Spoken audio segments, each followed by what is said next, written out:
Unto us a son is given, unto us a child is born. He who is mighty has done a great thing, taken on flesh, conquered death's sting, shattered the darkness.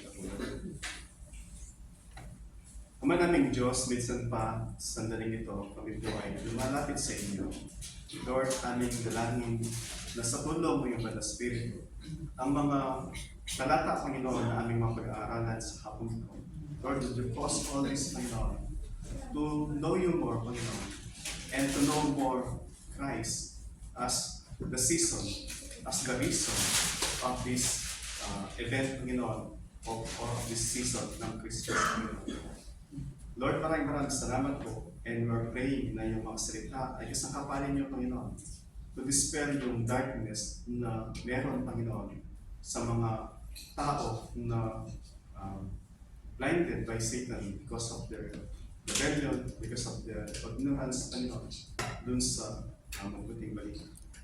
Lord, at iyan ang langin ay mag-glorify ang iyong pangalan, Panginoon, as you continue to shape and fashion yung puso, yung mga isipan ng iyong mga anak at sa pagligtas ng mga tao tinawag niyo na sa inyo ay manampalataya at tumalikod sa kasalanan.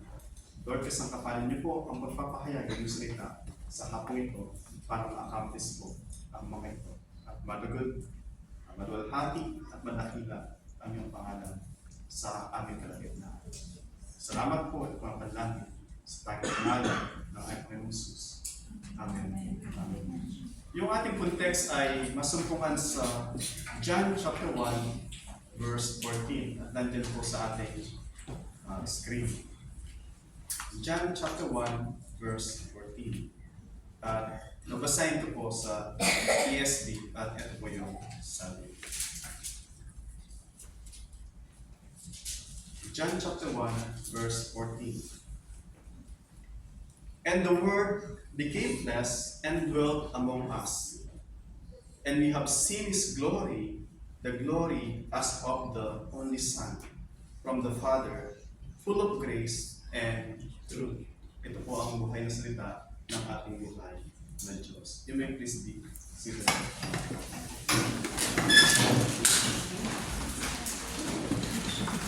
So ulit, next week, ay yung ating pong service will be starting 12 o'clock.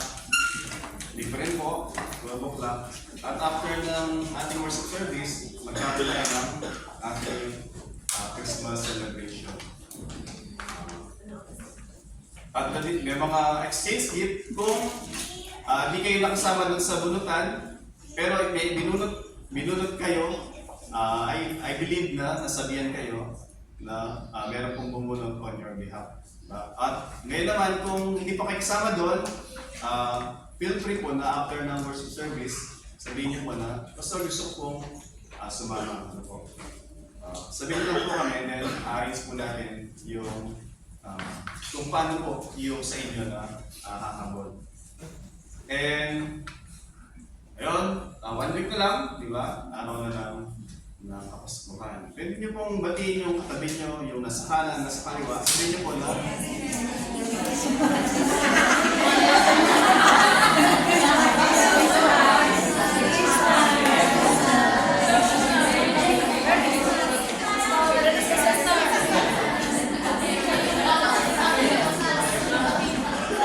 sabi ko lang po, Merry Christmas. Yun lang po yung ano nyo, no? Tapos kasunod po, may kasunod pa kasi, kaya gusto ko na sabihin nyo, alam mo ba na mahal ka ng Diyos?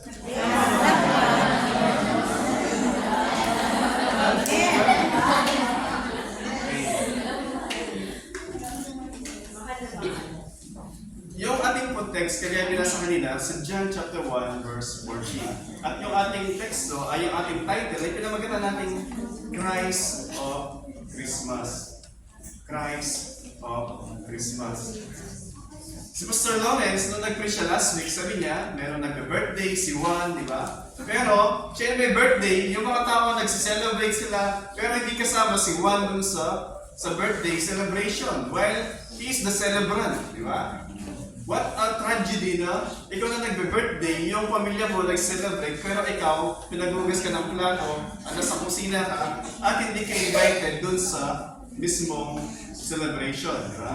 Nalala ko, Sister Joy, meron siya isang tita, yung kapatid ng nanay niya, nag-birthday siya, yung asawa niya, yung mga anak niya, very busy doon sa bukid, doon sa likod, nagkakatay sila ng mga manok, at saka ng hindi baboy, manok tsaka pato, busy-busy sila. And then, after magkatay lahat, nagluluto, tinumagan yung mga barkada nila, at nag-inuman sila sa likod, habang yung nanay, na supposed to be nag-birthday, ay na-high blood kasi siya yung nag-aayos ng mga pinag-ganon lang, diba? Nagkalat sila, na kung ano mga pinagluluto.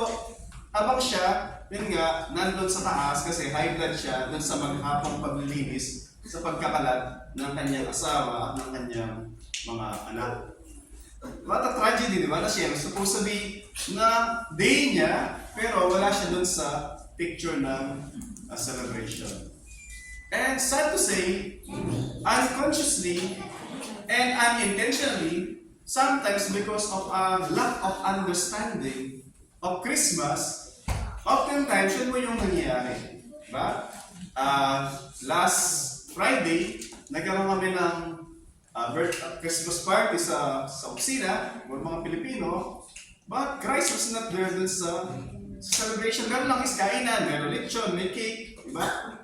Pero, yung celebrant, hindi siya invited. It's just, yung Christmas is about eating, drinking, exchange gift, bakasyon. Yun yung Christmas sa maraming tao. So nawala si Christ dun sa Christmas, di ba? So, I pray na sa hapong ito, makita natin yung Christ of Christmas. Para tunay nga, pag nag-greet tayo ng Christmas, alam natin ano ba yung kahulugan ng ating pagbati. At pag sineselebrate natin yung Kapaskuhan, alam natin bakit natin sineselebrate. Ano ba yung dahilan? And especially, who is the Christ ng Christmas? So what is Christmas? And who is the Christ of Christmas? So meron tayo isang verse, di ba? And alam ko, dahil isang verse lang, in 5 minutes, matatapos yung preaching ko. Diba? Verse 14, sabi niya, and the Word, nandiyan po, di ba? And the Word became flesh, sabi niya, and dwelt among us.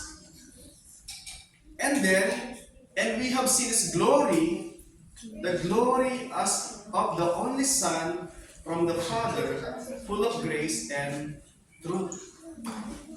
Gusto kong, para maunawaan natin yung Christ of Christmas, itong isang verse na ito is fully loaded po ng theology.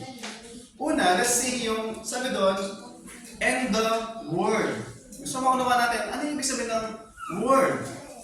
And then, pangalawa sabi niya, became flesh.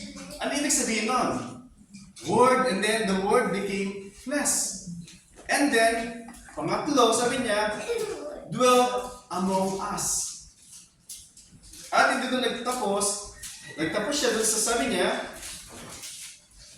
we have seen His glory, but then sabi niya, the glory as of the only Son. Yung only Son. And then, full of grace and truth. So tingnan natin, ano ba yung ibig sabihin ng mga salita na ito para maunawaan natin sino ba si Kristo at maunawaan natin ano ibig sabihin ng Kapaskuhan. Minsan I wonder, bakit di sinabi doon, no? And the second person of the Triune God became flesh. Bakit hindi gano'n? Or, and Jesus became flesh. Di ba? Or, and the second person of the Trinity became flesh. Bakit word? Di ba? Bakit word yung ginamit? Di ba? Napakalaga na maunawaan natin yung word na yon. Kasi kung hindi natin naunawaan yun, hindi natin maunawaan ano yung sinasabi ng text. Di ba? At para maunawaan natin, let's go back to sa chapter 1, verse 1. Ito yung John na sinulat ni Apostle John the Beloved. Na kung saan, sinabi niya sa John chapter 1, verse 1, ito po sabi niya, In the beginning, diba? In the beginning was the Word. Sabi niya, Word, diba? Verse 14. Pero sa verse 1, sabi niya, In the beginning was the Word. And the Word was with God. And the Word was God. Isang verse po, 3 beses binanggit yung word na Word. Diba? Ano yung sabi sa kanya? So, in the beginning, before time began, nandun na yung salita. Before nagkaroon ng day 001, nandun na yung Word. And sabi doon, the Word was with God. Nakita natin doon, bago pa nagkaroon ng time, sabi ko nga, nandun na siya, nag-e-exist na siya. And then, di naman siya nag-e-exist, bagkus that word, sabi niya, the Word was with God. Yung word na with God, face to face with God. Ibig sabihin, there's a coexistence. Kasi the Word was with God. So merong God, merong Word, they were face to face with each other. Ibig sabihin, they were coexisting. Di ba? And then, hindi lamang sila coexisting, sabi na, and the Word was God. At sabi ko yan, pag tingnan natin yung word dito na sinasabi, bakit natin? And the Word na sinasabi, before time began, nandun na, is face to face with God, and that very Word is God, then meron na idea, sino yung word na binabanggit dito? And actually, the fact na sa verse 1, loaded ng word na sinabi, 3 beses binanggit, and yet hindi pinaliwanag, hindi nagbigay ng napakaraming detail about that word, kung sino yon, it means yung salitang word na yon, during that writing ni John, yung mga recipient, yung mga original na tumanggap ng sulat na to, very obvious sa kanila ano ibig sabihin ng word na yon.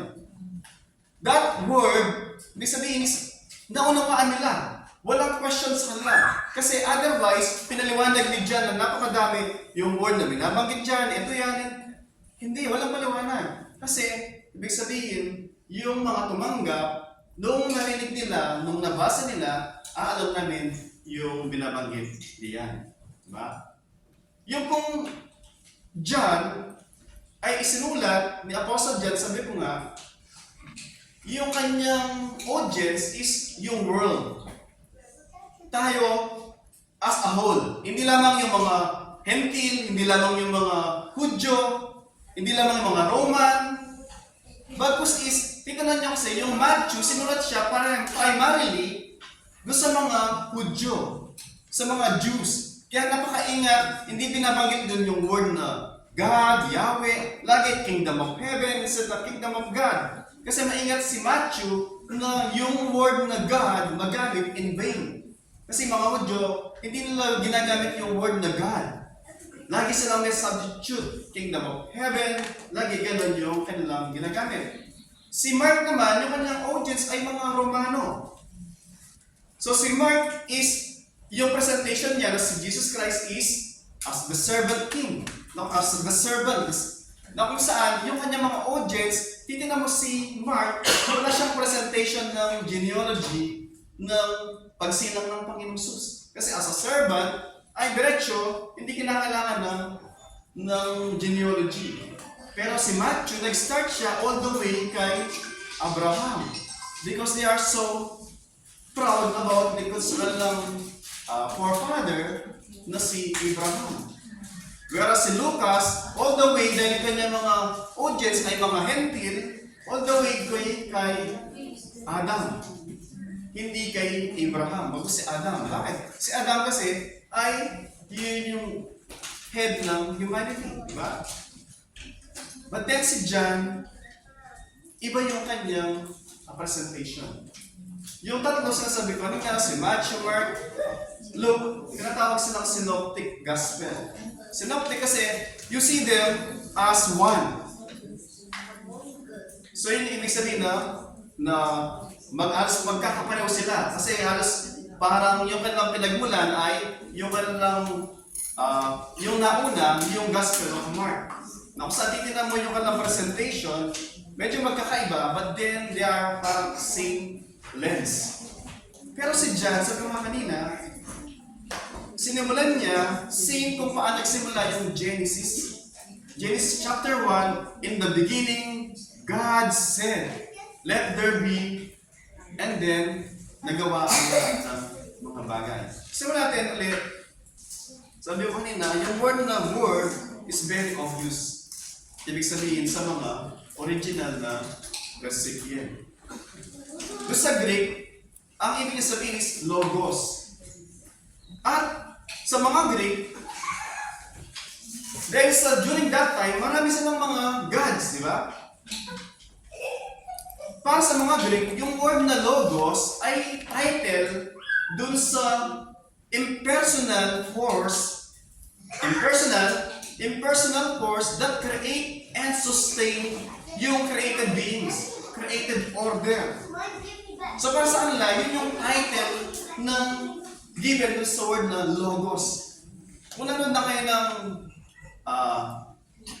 Star Wars, merong segment na sabi nung, yung babae yung nagsabi, may the force be with you. Pag tinignan nyo, saan galing yung ano na yun? Yung blessing na yun, di ba? May the force be with you. So instead na, may the God be with you, yung alang pamalit, substitute is, may the force be with you. Kasi yung mga Greek, during that time, they believe, sabi nga, yung word na logos is a title given dun sa impersonal, ibig sabihin, hindi personal, impersonal force that creates and sustains yung created order. So, makapangyarihan siya. Pero, force lang siya. Hindi siya personal. But then, so pag narinig ng mga Griego na nagbabasa, and the word, alam nila agad yung sinasabi ni John. Ito yung makapangyarihan na nag-create at nagsusustain, na nag-maintain ng created order. So yun yung, pero pag yung mga Hebrew naman, yung nakarinig ng word, ito yung babalik siya all the way sa Genesis, di ba? In the beginning, God said, ano sabi sa Genesis chapter 1? Dito na po natin, makita natin yung sinasabi sa Genesis chapter 1, verse 1, sabi doon, in the beginning, God created the heavens and earth. At paano niya kinreate? Sabi sa verse 2, and God said. Makita niya, and God said. So yung word na logos, yung equivalent niya sa Hebrew, ito yung God's revelation. The Word of God is God's revelation of Himself. Kaya nga napakalaga sa mga Hebrews, makita niyo nung si Isaac bago siya mamatay, di ba? Dinaya siya ni Jacob, twins sila magkapatid, si Jacob tsaka si Esau. Diba? Yung blessing supposed to be kay Esau bilang panganay. Diba? Pero, dinisave siya ni Jacob as the deceiver, nagsuot siya ng parang yung may mabalahibo na kasuotan, at nung hinawakan siya ni Isaac na malabo na yung mata, at inamoy siya, amoy moto niya nga yung anak mo. So, binless niya si Esau. Si Jacob, instead na si Esau. And then, noong bumalik si Esau, dahil tapos siya siyang mag-hunting, tapos nagluto siya ng favorite ni Isaac, sabi ni Isaac, sino yung kaninang binless ko? Binigay ko na yung blessing ko dun sa kaninang nauna. Ano yung iyak ni Esau? Sabi niya, meron ka lang bang isang blessing? Bakit? Irrevocable sa kanila yung blessing. When you speak it, pag sinabi mo, That's it. Hindi mo na pwedeng balik na, hindi. Pagpapalit mo yung kung ano ang binless ko sa kanya, babalik ko sa'yo. Wala silang ganon. Masala, napakalaga ng word. Ulit, biblically, di ba? God's word is revelation of Himself. Kung hindi magsasalita ang Diyos, wala tayong alam about Him. Yun ang sinasabi exactly sa Hebrews chapter 1, verse 1. Sabi sa Hebrews chapter 1, verse 1, let me go back sa Hebrews chapter 1, verse 1. Sabi sa Hebrews chapter 1, verse 1, long ago, at many times and in many ways, God spoke to our fathers by the prophet. Yung po sabi, God spoke. Unless God spoke, kung di nagsalita ang Diyos, wala tayong alam about God. So ngayon, going back kay John, nung sinabi niya, in the beginning was the Word, yung Logos, they are referring immediately yung mga Greek doon sa impersonal force that creates and sustains and maintains yung created orders. Pero sa mga Hebrews, ito yung God's revelation. Diba? So ano yung point doon? What's my point? Sabi ni John, in the beginning was the Word, and the Word was with God. So una sinasabi niya, that God is not impersonal force. Hindi lamang yun puwersa. He's with God. He's a person. It's not a force. He's a person. And not only a person, but He is God. Sabi niya, that word is God. So ngayon is, maliwanag na sa mga Griego na hindi impersonal, but personal yung force o yung power na yon because He is a person. So makita natin dun sa John chapter 1 pa lang, yung theology na Jesus is God, is equal, is co-equal. He exists before time began with God, the Father, who's face-to-face with God, at siya mismo ay Diyos. Chapter 1, verse 1 pa lang, yung Gospel of John. Niliwanag niya kaagad.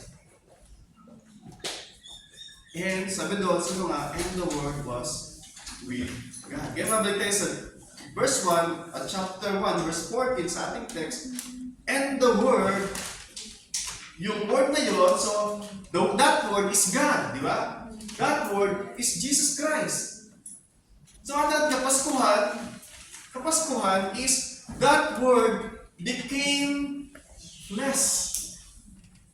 That Word, the very God, the one who created everything, the creator of everything, sabi doon, He became flesh. Ano po yung became flesh? Hindi sinabi na, siya ay, so He became. Ibig sabihin, siya ay Diyos, kumuha siya ng katawang tao para hindi nabawasan yung pagka-Diyos niya. Nadagdagan yung pagka-Diyos niya ng humanity. Ito yung fusion. Hindi ito yung Dragon Ball Z, no? Pag pinagsama mo, iba-iba yung buhok niya, di ba? Ito is, kaya nga, si Jesus Christ, natawag siyang God-man. Pero, contradiction dun sa maraming mga nakakaunawa, pag pinakausap kayong taga dito, na ipaniwala nila, di ba, yung mga taga dito sa mga Arab, ito yung kanilang paniniwala. Minsan, mali sila kasi mali yung mga Christian. Bakit? They got it wrong because we got it wrong din dati. Para sa kanila is, okay, Jesus is God-man, okay. Bakit? Sabi nila is, God plus Mary equals Jesus. God and Mary, nagkaroon sila ng intimate relationship, and so yung ipinanganak, God-man, Jesus Christ. At para sa kanila is, God plus Mary plus Jesus is blasphemy. And, tama po sila. Blasphemy po yun. Because si Mary at saka ang Diyos, hindi sila nagkaroon ng sexual intercourse para magkaroon ng baby Jesus. Hindi po. Kasi, nung si Jesus Christ ay ipinanganak siya doon sa sabsaban, Tanda po natin, hindi po yun yung beginning ng second person of the triune God. He was there before time began. Yun ang sinasabi na maliwanag ni John doon sa chapter 1, verse 1 pa lang. He was there before time began. So hindi po nagsimula yung second person ng triune God doon sa sabsaban. But because He became flesh. Nagkatawang tao siya. Yun yung simula nung yung word ni Jesus Christ as incarnate second person of the triune God. Yung incarnation niya doon nag-start. Pero si Jesus Christ as the second person of the triune God, hindi po yung kanyang pasimula.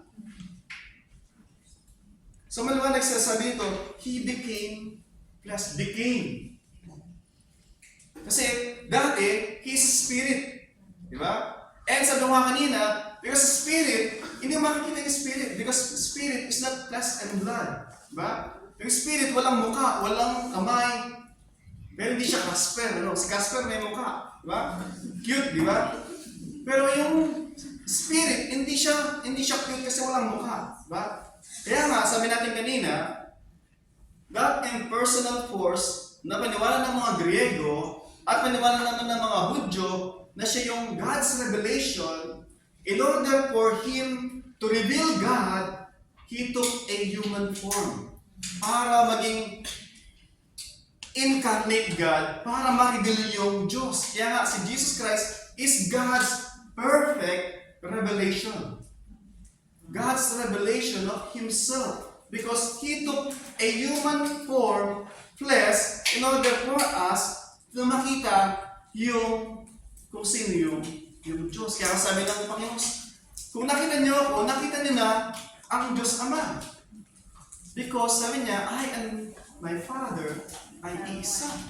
Diba? Because He, instead of yung prophetic utterance, God embodied, o God, si Jesus Christ, doon sa kanyang incarnation, He revealed yung Diyos Ama. And then sabi niya doon, di ba? So, the Word is God, and that Word is Jesus Christ, nagkatawang tao. Sabi niya, and dwelt among us. Yung word na dwelt doon, was tabernacled among us. Like pitching a tent. Yung iba sabi nila, pitching a tent, referring doon sa temporal, kasi tent lang, di ba? Dapat hindi templo. Bakit tent lang? Yung iba sabi nila, kasi you will be with us only for 33 years and then you will go back dun sa Diyos Ama. But I believe yung sinasabi dito na, and He dwelt among us, or He pitched His tent among us, is so that He can be near sa atin, malapit sa atin. Yung proximity. Kaya nga sabi is, Emmanuel, God is with us. Di ba? So yung sinasabi dito, and the Word, the God, the second person of the triune God, taking a form of flesh, nagkatawang tao siya, in order to be near us. Nabuhay siya, kasama natin siya. Because we cannot access God. He's so far. Because He's so holy, hindi siya too far dahil sa distance, ay sa proximity. He's too far because He's too holy. And we are sinful. Ay mga makasalanan, kaya napakalayo niya sa atin. But God, when the second person ng triune God, dahil di tayo makakyat, di ba? Di tayo pwede umakyat doon sa kanyang kalwalatian, sa kanyang kabanalan. All He can do is to go down sa atin.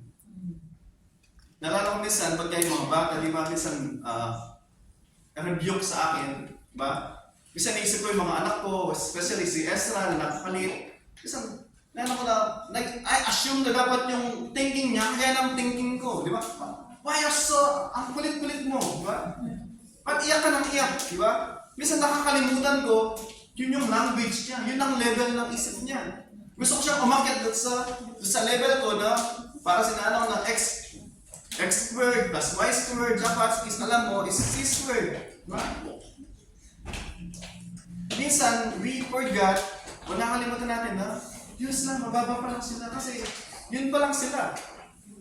And, ganun po yung Diyos. Hindi tayo pwedeng umakyat doon sa level ng Diyos. But God, in His mercy, in His love, bumaba po siya para maging malapit sa atin at maabot po natin siya kasi inabot po niya tayo. Diba? He humbled Himself.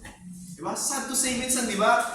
Na kung kailan tayo sumusumi na tututo, diba? Nating humble tayo, mas naunawaan yung pinagdadaanan ng mga ibang kapatid natin na doon tayo nag-start dati, di ba? One advantage na nag-start ka doon sa kung saan ka dating lumalangoy ka sa dagat ng basura, di ba? Para sa Manny Villar, hindi siya nakakampanya, di ba? Point is, iba-iba po tayo ng pinanggalingan. Merong nanggaling sa atin na talagang kailangan talaga ng sanitizer. Kasi yung pinanggalingan natin, very unpleasant. No? Pero, by God's grace, ano man pinanggalingan natin, yung biyaya ng Diyos ay nag-uumapaw na He can recreate us into a new creation. Diba? Bagong nilalang. Ay ano ang pinagdaanan mo, it doesn't mean na it doesn't matter, but para sa Diyos, He can recreate us into a new person na makaka-glorify sa Kanya, na makaka-please sa Kanya.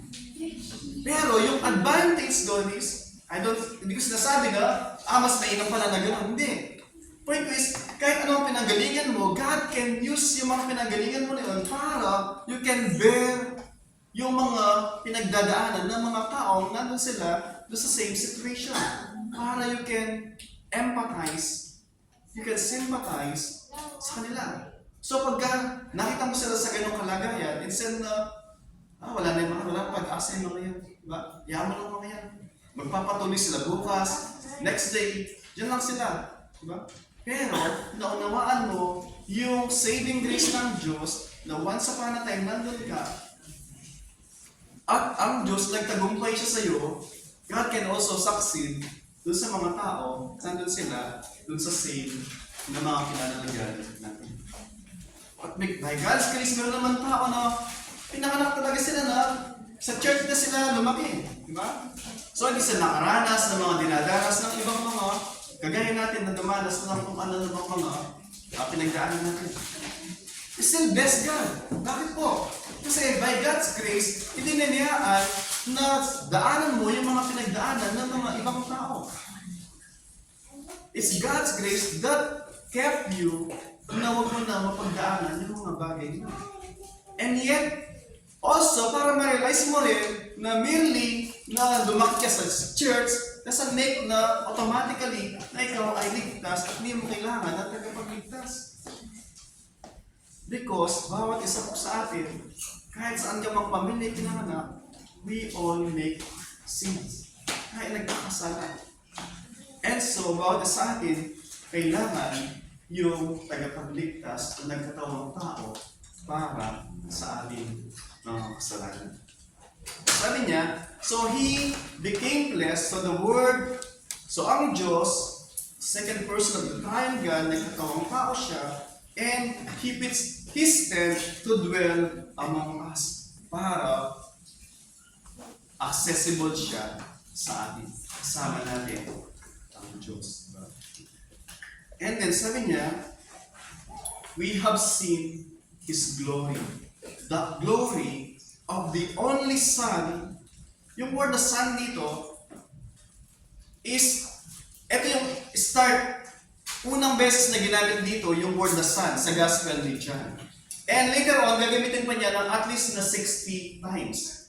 Kasi yung word na Son of God, especially sa Book of John, is one of the major na tema ng Gospel presentation. So sinabi niya sa simula pa lang, di ba?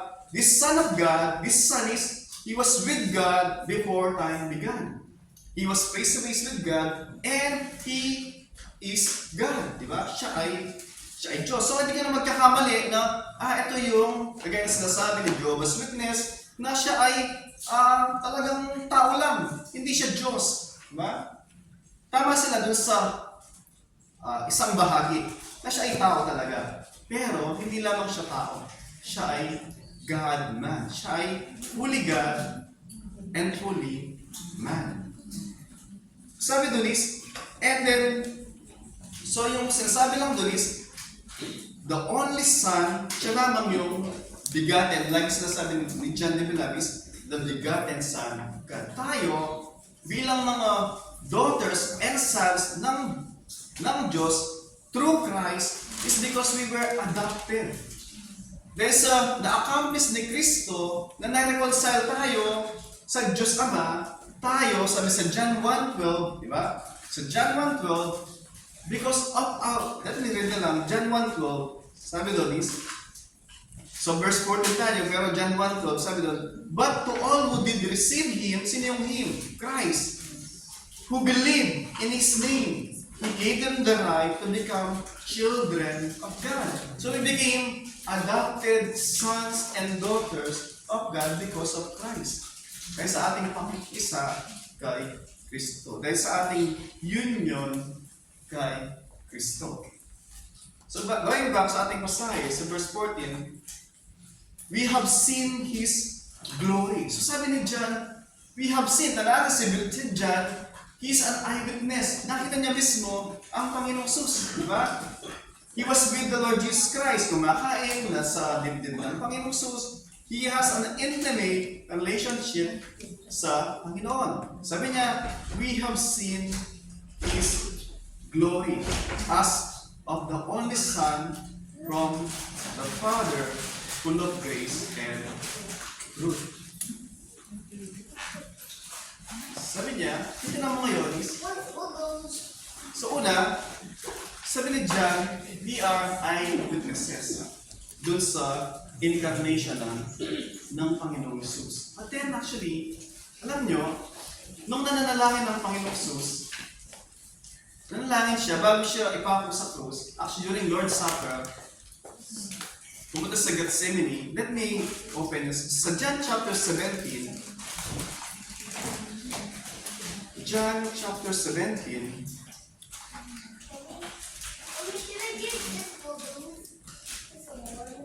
verse 20, ito yung panalangin ng Panginoong Jesus. Gusto mo mag-get niyo yung richness, yung kayamanan dito sa pasahe na to. John chapter 17 verse 20, sabi niya, ito yung panalangin ng ating Panginoong Jesus bago siya mamatay. Yung isang taong bago mamatay, ano usually yung ginagawa niya? Diba? Bibilin, di ba? Yung isang taong malapit na mamatay, lahat ng kasalanan niya, aaminin niya, di ba? At yung isang taong na ayaw lang makita sa buong buhay niya, pero malapit siya mamatay, di ba? Willing siya ma-reconcile, di ba?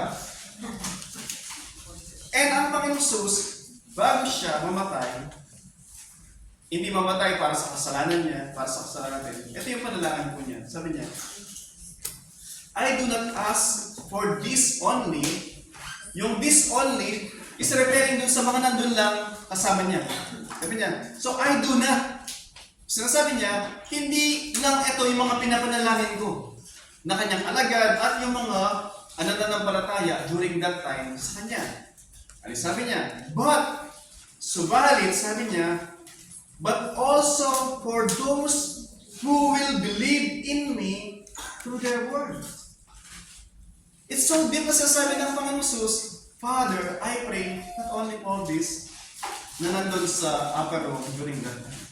I also pray para sa mga mananampalataya sa akin, sabi niya, because of their word.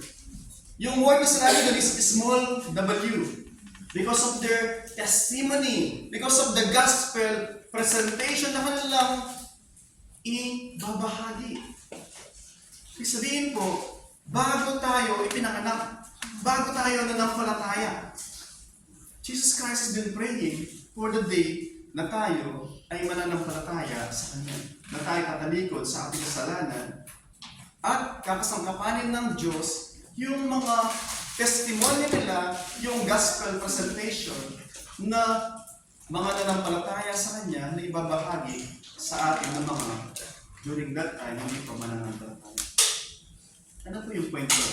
napakalaga una makita natin, before tayo pinanganak, Christ has been praying na tayo ay manampalataya sa Kanya. And even, bago tayo nanampalataya, bago tayo pinanganak, Christ has ordained na merong tao, sabi niya, because of their testimony, because of their word, meron siyang itinakda na mga tao na kakasangkapanin niya na magpapahayag ng salita ng Diyos sa atin. At meron siyang itinakda din na mensahe, sabi, because of their word. And yun po yung nasusulat. May tinakda ng Diyos na yung kanyang mga salita, yung life, works, death, and resurrection ng ating Panginoon Jesus, which is called the gospel, ay masusulat para pag naihayag sa atin, tayo po ay mananampalataya sa ating Panginoon Jesus. Amen. Sabi po, minsan po,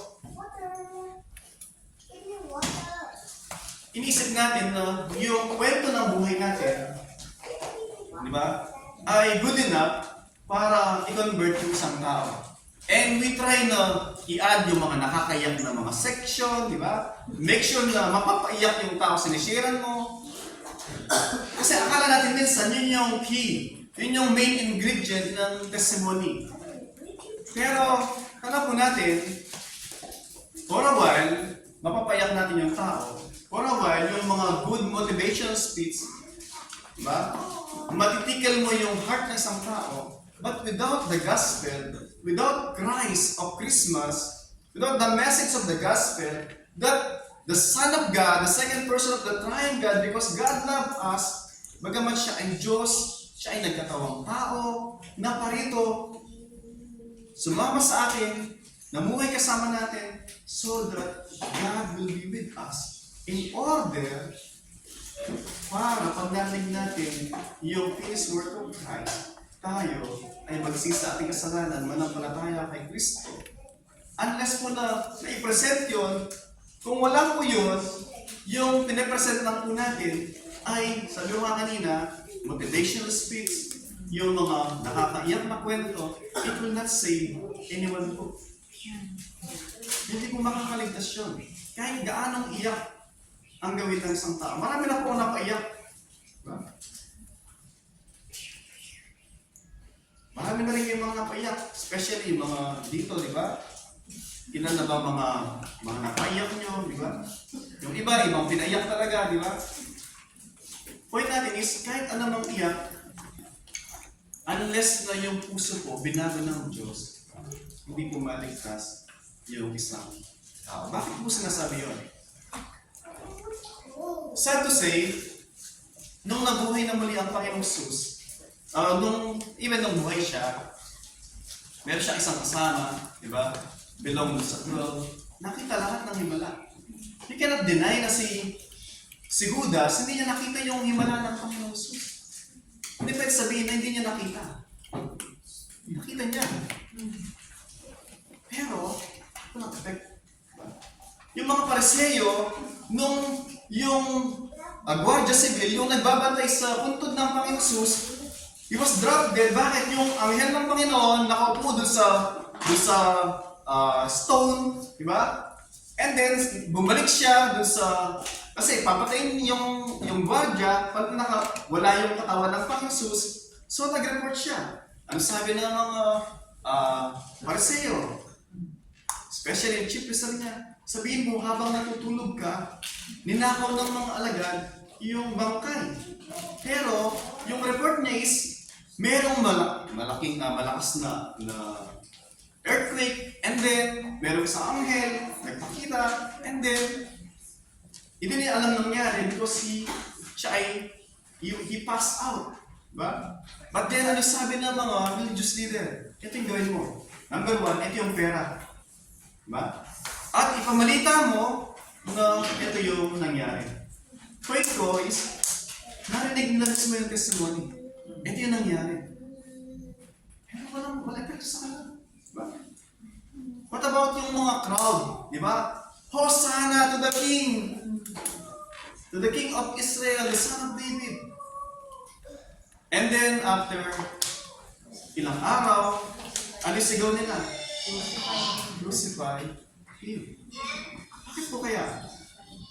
Bakit hindi nila nakita? So natin, going back to sa John, chapter 1, verse 14 sa ating text, sabi ni John, we have seen His glory.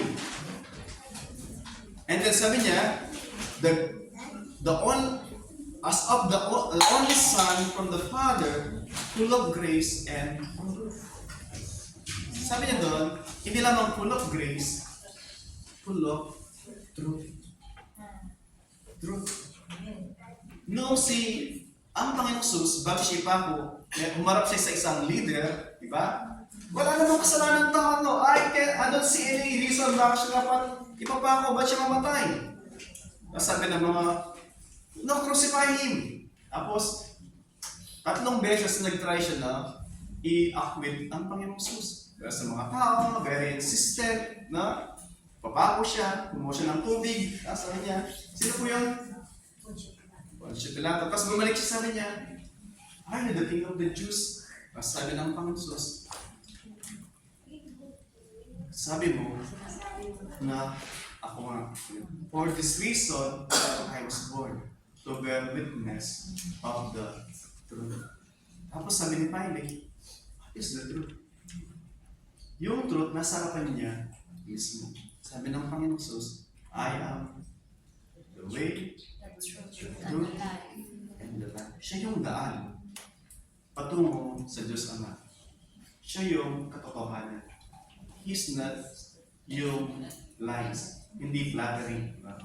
Minsan masakit sinasabi ng Panginoong Jesus, di ba? Sabi niya sa mga malapit sa Kanya, di ba? You Pharisees, hypocrites. Scribes, Pharisees, hypocrites, sabi niya lagi. Si John the Baptist, ang sabi niya, di ba? You brood of vipers. Yung truth, masakit siya. Pero, the truth will set us.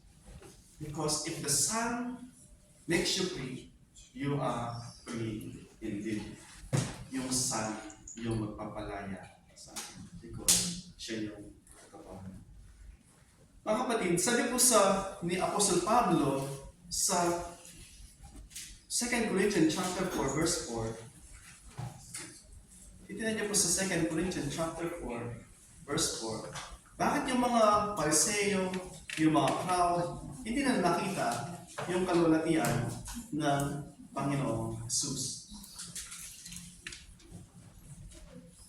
2 Corinthians chapter 4, verse 4. Ito po yung sinasabi. And I pray, the same prayer po para sa ating lahat. Sabi niya sa 2 Corinthians chapter 4, verse 4, in their case, sabi niya, in their case, the God of this world, small g, at Satan po, hindi po yung Diyos.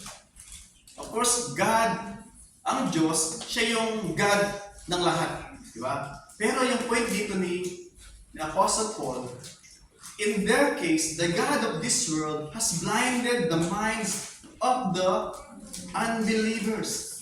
Ano ibig sabihin ng unbelievers? Ano po ibig sabihin ng unbelievers? Ano po ibig sabihin ng believer? Mananampalataya. Ibig sabihin, ikaw ay sumasampalataya kay Kristo. Ikaw ay sumasampalataya kay Kristo. Ikaw ay minaksin mo yung iyong mga kasalanan. Pinagsisihan mo yung mga kasalanan. At you throw yourself dun sa mercy, dun sa grace ng Panginoon. Nanampalataya tayo na si Kristo lang ang ating tagapagligtas. Diba? Tayo makasalanan at siya tagapagligtas. And sabi niya, in their minds of the unbelievers, why? Bakit ito ginawa ni Satan? Bakit ginawa ni Satan? Sabi niya, in their case, the God of this world, that Satan, sabi nga, has blinded the minds. Hindi yung eyes, ha? Has blinded the minds. Hindi yung eyes. Has blinded the minds of unbelievers. What? Sabi niya, why? To keep them from seeing the light of the gospel of the glory of Christ, who is the image of God. It's so loaded. Sabi niya, the God of this world, Satan has blinded the minds of the unbelievers. Ito yung mga rebelde, ito yung mga nagre-reject. Kaya ng mga Pariseo, mga Skriba, yung crowd, sabi niya, to keep them from seeing, para di nila makita. Ano yung di nila makita? The light of the gospel. Yung liwanag ng mabuting balita. And what's that gospel? The gospel of the glory of Christ, who is the image of God. Sabi ko kanina, yung word na word, di ba, is God's revelation. God's revelation of Himself.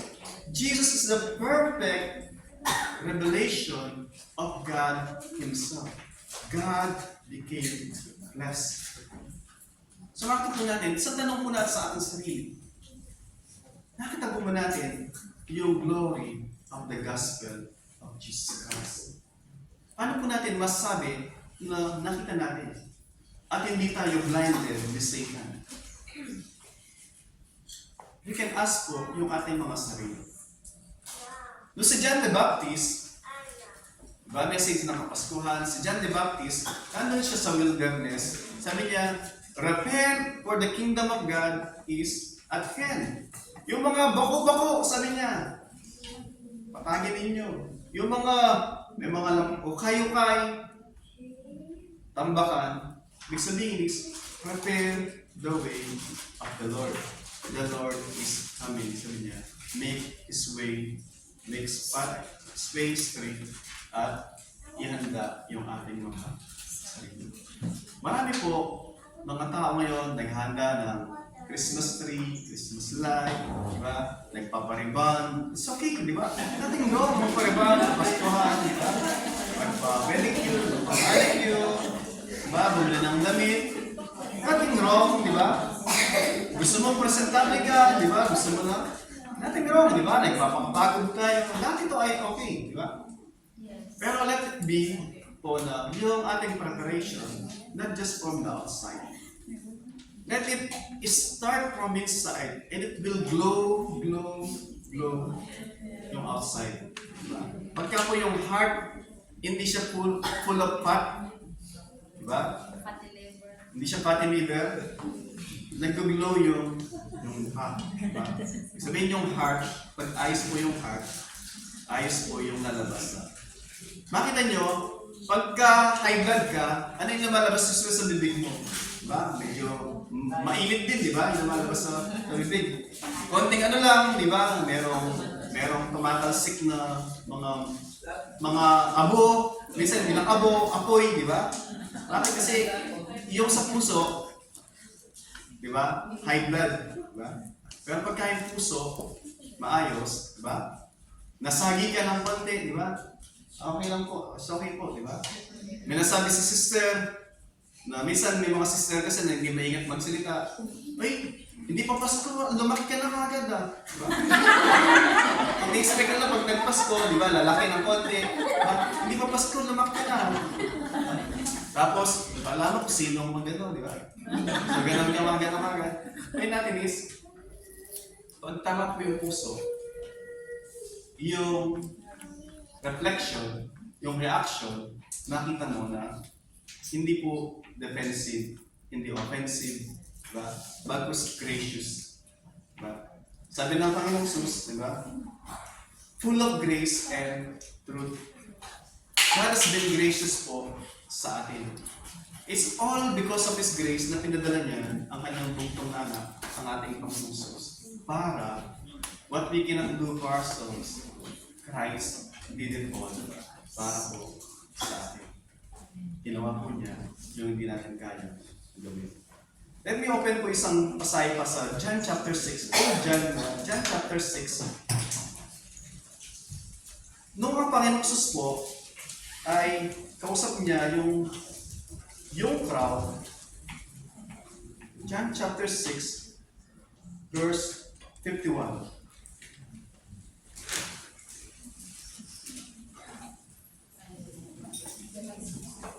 Sabi ng Panginoong Jesus, verse 51 ng John chapter 6. Sabi niya, ito yung mahabang kwento to.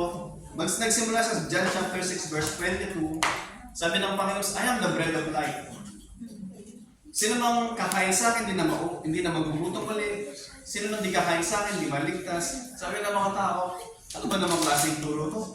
At nag-aalisa na sila lahat. Hindi namin kayang i-take yung teaching mo, sabi nila. And then, sabi ng Panginoon, lumingon siya sa kanyang mga lagad. Pagdating nga tayo sa 66, sabi sa John chapter 6, verse 66, after this, many of his disciples turned back and no longer walked with him. And then si Jesus Christ, lumingon siya sa kanyang mga lagad. Alis na rin ba kayo? Sabi niya sa kanyang mga lagad. To which they replied, sabi ng mga lagad, Simon Peter, as their speaker, answered to him, Lord, to whom shall we go? You have the words of eternal life. Lord, kanina kami pupunta. Ikaw yung merong salita ng buhay na walang hanggan. Ang Panginoon Jesus, ang may salita ng buhay na walang hanggan. Salita niya, yun yung mabuting balita. Because He Himself revealed God. At yung kanyang salita, yun din ang nag-reveal ng kanyang sarili. Who is revealing God. Balik tayo sa sabi ko kanina, sa verse 51. Kaya sa verse 51, ito sabi ng Panginoon Jesus, I am the living bread that came down from heaven. If anyone eats of this bread, he will live forever. And then sabi niya sa dulo ng verse 51, and the bread that I will give for the life of the world is my flesh. Ulit, yung sa dulo lang.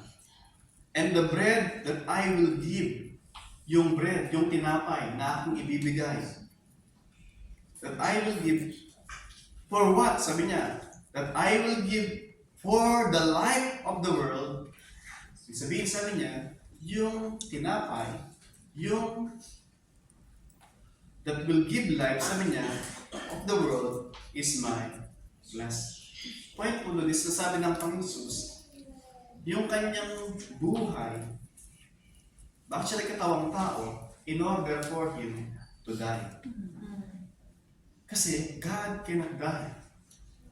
Because God is immutable.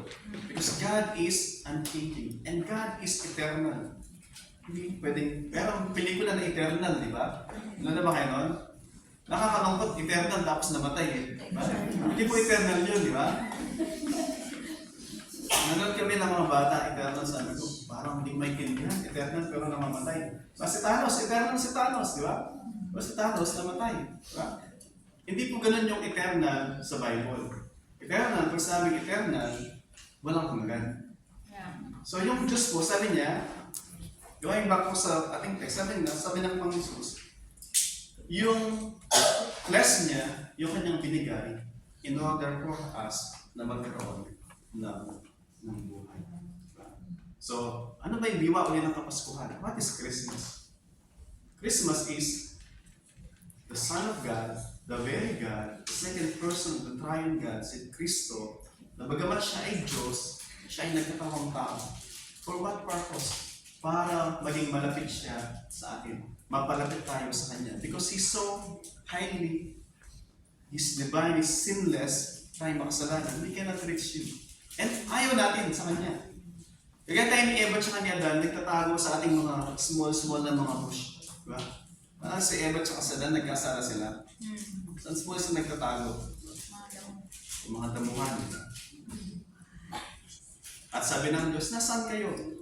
Hindi dahil hindi sila nakikita ng Diyos. Nakita sila. Pero God wants them to come out. Because nag-o-offer ang Diyos ng forgiveness, ng mercy. Hindi ka agad judgment. Pero ano yung ginawa nila? Sabi nila, kasi yung binigay mo na babae sa akin, ito yung kumuha siya, binigyan ako, diba? At kinain ko naman. At sabi ng babae, kasi yung ahas na ginawa mo sa garden, diba? Tinukso ako. At sabi naman ng ahas, kasi nilagay mo yung punong sa gitna. Diba? Sabi ng puno,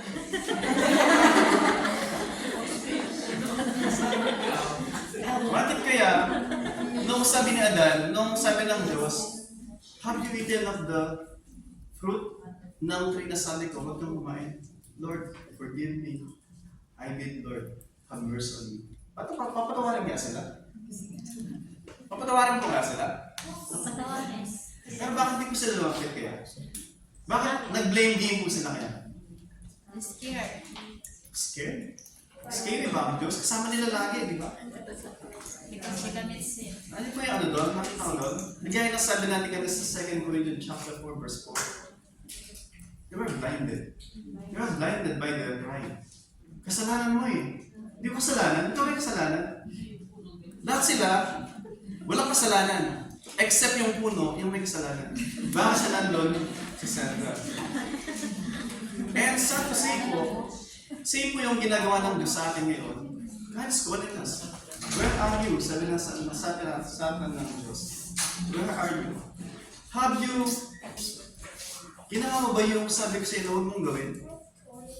Lord kasi, ba? Ba? Or, yung response natin is, yes, Lord. Lord, you know all things. Lord, you know all things. You know na ginawa ko ito. Lord, forgive me, mercy on me, and let me have a Merry Christmas, Lord. Wow. So yung Christmas po, blessed po yung Christmas if we are blessedly reconciled sa ating Maker. Because God sent His Son in order po na malapit tayo muli sa Kanya. God is redeeming yung nawala dun sa Eden. Sa Eden, tinaboy ng Diyos yung tao dahil sa kanyang kasalanan. But, nangako po siya, there will be a son, Genesis chapter 3 verse 15, that there will be a seed na kanya pagkakaloob who will restore yung mga bagay na na-damage because of sin. At yun na po yung Panginoong Jesus. So Christmas is all about God reconciling us to Himself. So pagka po binati kayo ng, kung may babati kayo ng Merry Christmas, I pray na at the back of your mind, nasabi niyo nawa you will be reconciled with God. God loves you. And nawa ma-reconcile you sa Diyos. And then sabihin niyo, sana nga next year kasama ko siyang mag-celebrate ng Pasko o mag-celebrate siyang Pasko na naunawaan niya. Pero paano kaya mangyayari yun? Di ba? Natin, sabi kanina, sa John chapter 17, yung prayer ng Panginoong Jesus, na yung marami ding manampalataya because of their word. Ito na ang testimony niya. Sabihin, people need to hear yung word about Christ. They need to hear the gospel. It's good na ba kung bumati tayo ng Merry Christmas, but it's best na pagbati natin ng Christmas, samahan niyo ng text ng John chapter 3 verse 16, di ba? Mahal ka po ng Diyos, for God so loved the world, di ba? And praying, nakasangkapanan po yan. Panginoon. Let's all stand po at tayo.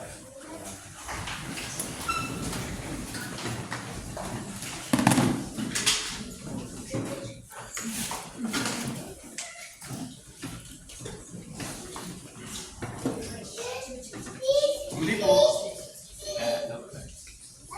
sa ating po pagkatapos, I encourage you po na a moment of silence. Let's give at least na 3 minutes. Let us meditate po, let's ponder sa ano nga ba yung Christmas? At sa atin personally, ano ba yung pag-usap ng Diyos sa magitan ng text na ating narinig sa hapon? Is He calling us to Himself na be reconciled to Him? Or is calling us to na makita natin muli with a much clearer ng mga eyes yung gratitude na dapat meron tayo sa ginawa ng Diyos para sa atin.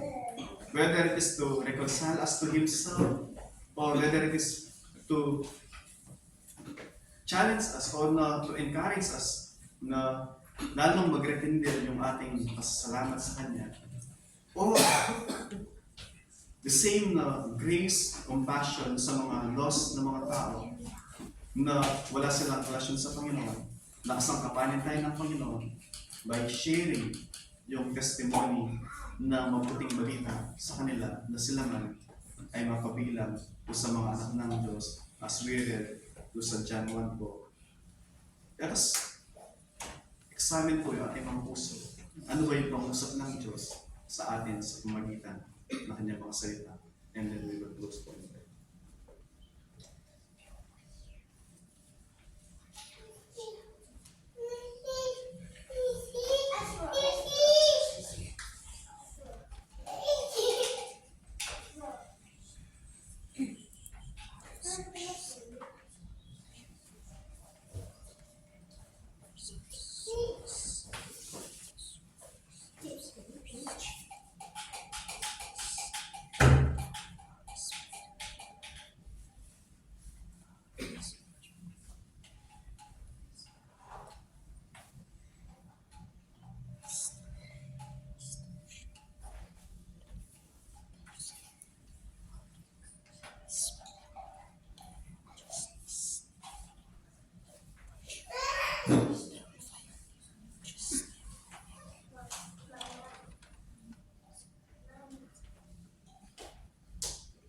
Ama naming Diyos,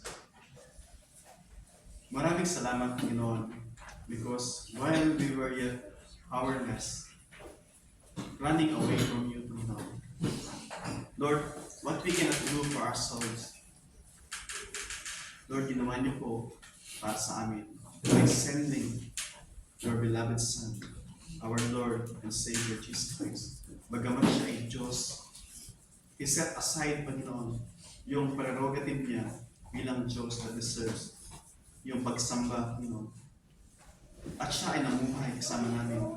He became flesh and dwelt among us, Panginoon. Tabernacled among us, Panginoon.